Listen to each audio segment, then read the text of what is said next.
reached a record level of agricultural exports. Once again, $140.9 billion of exports.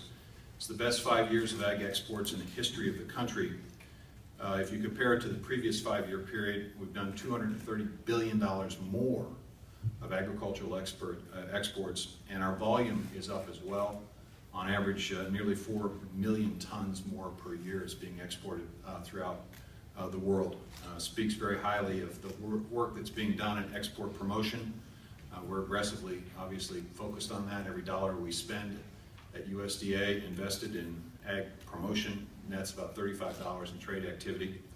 I'm certainly pleased with the work that folks do throughout the world on behalf of American agriculture, breaking down trade barriers. Over the last 4.5 years, we've knocked down 1,298 efforts by the international community to make it a little bit harder for our ag goods to get into the stream of commerce, but we've knocked them down, opened up markets. And of course, we're very much engaged in free trade agreement negotiations and discussions, opening up a couple of free trade agreements a year or so ago, but now focused on the Trans-Pacific Partnership and the EU free trade agreements. Tough negotiations ahead, but very important. And the President is seeking from Congress fast-track authority so that we can get those free trade agreements once they're negotiated through the process. Some difficult issues on agriculture and those trade agreements, but we're going to work through those issues and hopefully open up an enormous opportunity for us in the Southeast Asia. Hundreds of millions of new customers that can take full advantage of the great quality and quantity that we're able to produce in the United States. So that's one announcement.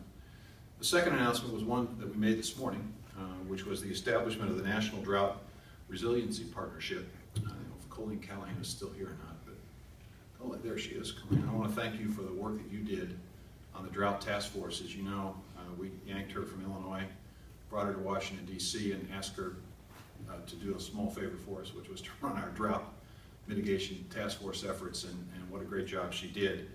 And part of that was a opportunity for us to travel around the country and listen to folks and producers in particular as to what we could do better, what we could do more, what we could do differently.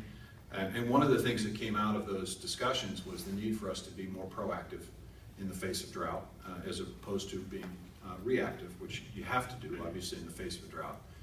You've got to do things like open up CRP land and things of that nature, but how could we be more proactive? 32%, nearly 32% of America's land mass today is still in drought condition. That's obviously down from where it was last year, but it's about 12% more than the normal. So we're still dealing with drought in a number of parts of the country.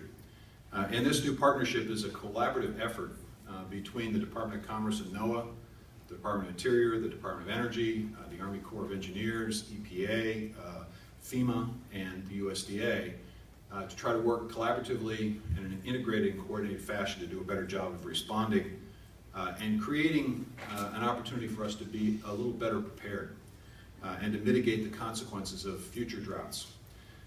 What we hope to do in 2014 with this partnership is first and foremost create an initial point of contact, which obviously is of interest to broadcasters, and to local and state officials.